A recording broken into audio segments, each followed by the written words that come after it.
Hola mis queridos amigos, nuevamente con ustedes, su doctor Maximiliano, su doctor Tigre, que ronca en esta negra noche neoliberal latinoamericana, sudamericana, ecuatoriana, que continúa desde el año 2017 hasta la fecha, en la que llevamos ya 5 años de sufrimiento con el denominado capitalismo desbocado que se ha tomado el poder en Ecuador.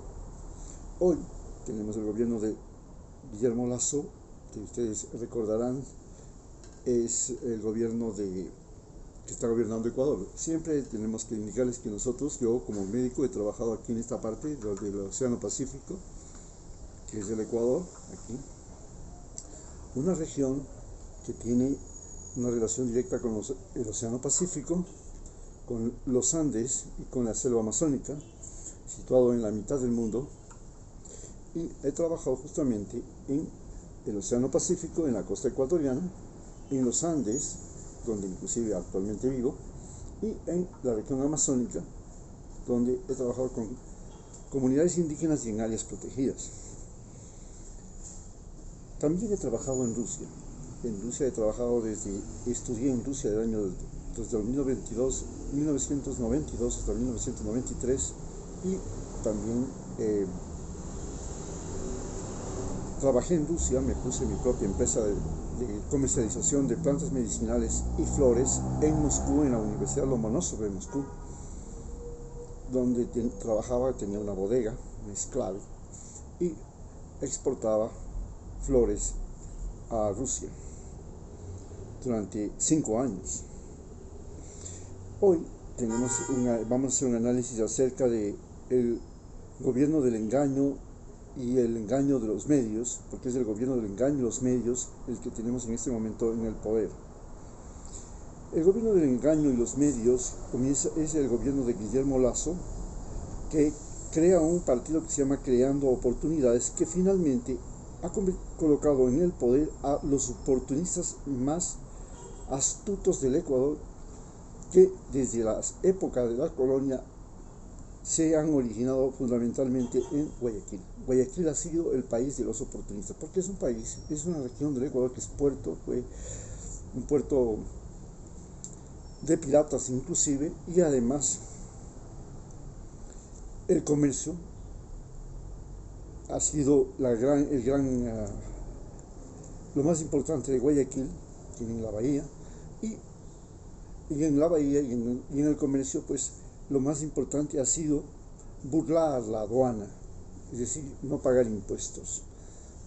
Y es así como en Guayaquil emerge una clase social de comerciantes, banqueros, que son esencialmente oportunistas y que ahora tienen el poder. Recordemos que Guillermo Lasso fue el estafador de los ecuatorianos en el año 1999, junto con el exalcalde de Quito, que era de origen lojano, el señor abogado, doctor, porque era profesor inclusive de la Universidad Católica y luego ahora es de Harvard, Yamil Maguad, quien, como todos recordamos,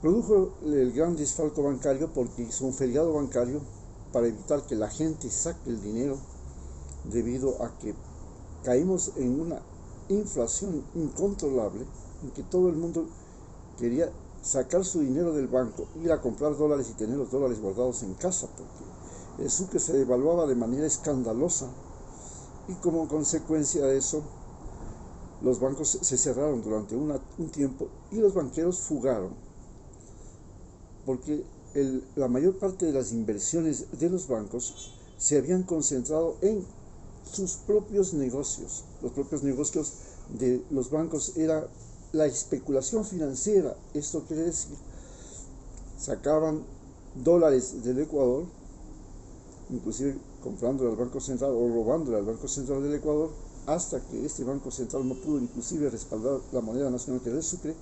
Lo sacaban fuera del país, esperaba que suba el dólar y luego lo volvían a introducir, volvían a hacer el juego, volvían a sacarlo del país, volvían a introducirlo, y así obtenían ganancias locas, incontrolables.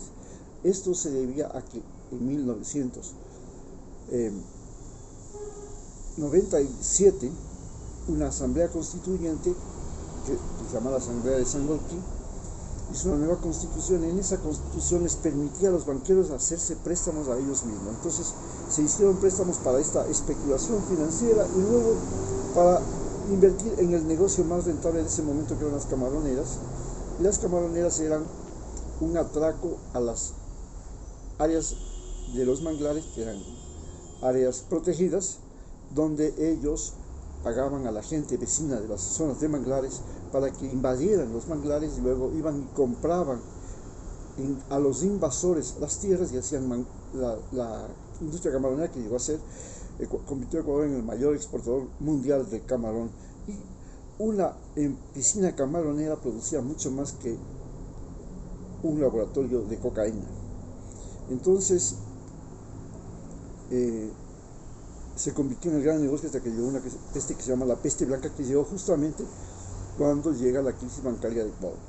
En esta situación es que Guillermo Lasso asume el papel de primero gobernador del Guayas y luego superministro de Economía, pero inmediatamente se separa, viene la quiebra bancaria, y gracias a la quiebra bancaria él se convierte en el banquero más rico del Ecuador, porque logra comprar los papeles que el gobierno ofrecía como garantía de pago a los acreedores, a los depositantes de las cuentas, y entonces les iban a pagar cuando remataron los bienes de los banqueros, que ya tenían edificios, tenían haciendas, tenían negocios, tenían empresas, y se suponía que con ese dinero que ellos iban a pagar o se iban a arrebatar sus bienes, pues se les devolvería el dinero a los cuentaahorristas. Pero no sucedió eso. El señor Guillermo Lasso compró esos papeles, se llamaban vouchers, pagarés, a precio de gallina pesada, porque la gente estaba desesperada.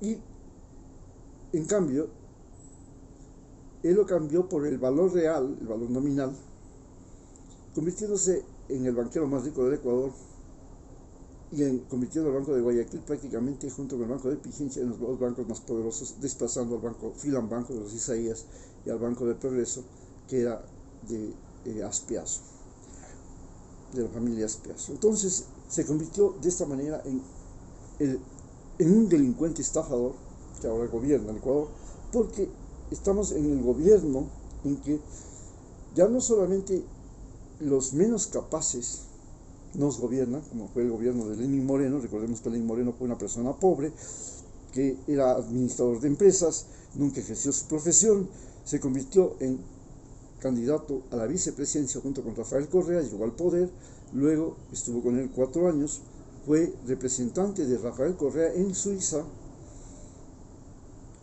ante la ONU, siguió recibiendo una pensión del gobierno ecuatoriano y finalmente regresó como candidato de Rafael Correa para la presidencia, y una vez que llegó al poder, al día siguiente ya lo traicionó, lo persiguió, lo acusó y se convirtió en el traidor mentiroso más importante de la historia del Ecuador. Finalmente creó el gobierno de los traidores y el gobierno de los mentirosos, que básicamente era un gobierno de la élite política de Quito. En cambio ahora tenemos el gobierno de los estafadores, de los que engañifas, de los que engañan, y está básicamente relacionado con la élite aristocrática del Guayas, la gente rica de Guayaquil.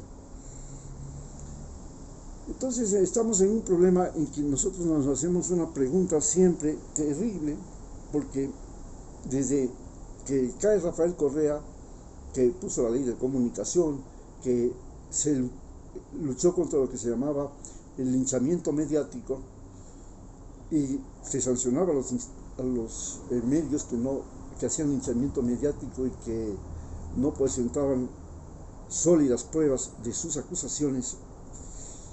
Inclusive él personalmente le acusó al diario El Universo. Entonces ellos, los medios, recuperan el poder. Los medios estaban en manos de los más ricos del Ecuador. Y los medios estaban por ejemplo, estaban en manos de los banqueros, precisamente. Justamente cuando Rafael Correa subió al poder, él hereda dos medios, Canal 10 y Canal 2, Gamavisión y Telecentro, que eran de los Isaías, pero también hereda el diario del Telégrafo, que era de Azpiazu, y crea los medios públicos. Hoy, en este momento, el gobierno está liquidando los medios públicos, entonces está sacando a remate todos los fines de mes, está sacando inmobiliaria, está sacando al remate todas las propiedades de los medios públicos especialmente, y de otras propiedades del Estado, incautadas inclusive a los banqueros, y le devuelve el poder a los canales privados de televisión. Los canales privados de televisión son los que ponen el presidente y en este momento gobiernan. Comenzaron a gobernar ya del gobierno de Lenín Moreno, porque ellos lograron colocar y manejar el Consejo Interino de Participación Social, colocar el fiscal, colocar la Corte Suprema, colocar el Consejo Nacional Electoral, los jueces, los procuradores del Estado, y es más, la prensa se convirtió en juez y parte. Ellos dictaban sentencia prácticamente a las personas. Si un individuo era sentenciado por un medio de comunicación en Ecuador, como el caso de los correístas y de Rafael Correa, prácticamente la Corte Suprema de Justicia y las Cortes Constitucionales, las Cortes, etcétera, solo tenían que hacer lo que los medios de comunicación les habían dicho que tienen que hacer. Es decir, si el medio de comunicación le acusaba a alguien, ese ya era sentenciado. Eso es lo que pasó precisamente con Rafael Correa, y los medios de comunicación fueron los que colocaron en el poder a Guillermo Lasso, que inclusive trajo a Carlos Vera, que ahora tiene audiencia a través que estaba en Miami y que es corrido de Correa, y ahora regresó y estaba manejando un programa en el Canal 10 de televisión, en Telecentro. Y es prácticamente el individuo que sostiene al gobierno con un juego de apariencia, de cuestionamiento, etcétera, etcétera. Este es el momento en el que estamos viviendo. El día de ayer fui al Ministerio de Turismo y les presenté la posibilidad de hacer documentales sobre turismo inteligente, turismo de salud y turismo ecocomunitario en áreas protegidas. Me hicieron toda una bomba, un rollo, como siempre me engañaron, la típica fórmula quiteña que se llama el toreo. Te cogen, te ponen la capa adelante, te dicen, venga Torito, venga, ole, venga Torito, venga, ole, venga Torito, venga, ole. Me llevaron allá. Me pusieron se supone que yo hice una cita con el ministro. Por supuesto, el ministro es Olsen, un pelucón de Guayaquil. No discutamos el asunto, ¿no?, de la aristocracia del Guayas. Y el ministro de Turismo no le dio por favor, para acercarse a su majestad, el empresario guayaquileño que estén ahora en el poder. Hay que tener un regalito o alguna recomendación, o etcétera, etcétera. Entonces me llamaron, porque tengo una fundación que está en el Ministerio de Turismo y tiene la obligación de fabricar información turística. Bien, entonces voy allá y les digo, bueno, ¿qué fue? Ustedes me han citado, les he presentado el proyecto, me han hecho que les envíe, ya sé que me robaron la idea, porque ese es el sistema, ¿no? Vea, presente el proyecto, gracias por la idea, nosotros lo vamos a hacer, usted siga con su pensando, siga siendo estúpido, siga siendo imbécil que trabaja gratis para nadie. Y entonces fui allá y me dieron los 4 capotazos y después me dijeron, vea, le vamos a mandar, nosotros no podemos hacer sino solamente publicidad, y entonces les vamos a mandar al Ministerio de Educación y Cultura, porque ellos sí pueden hacer programas en los cuales se hable acerca de las culturas indígenas, de la biodiversidad. En caso le mandaremos también al Ministerio del Ambiente. ¿Y qué le parece?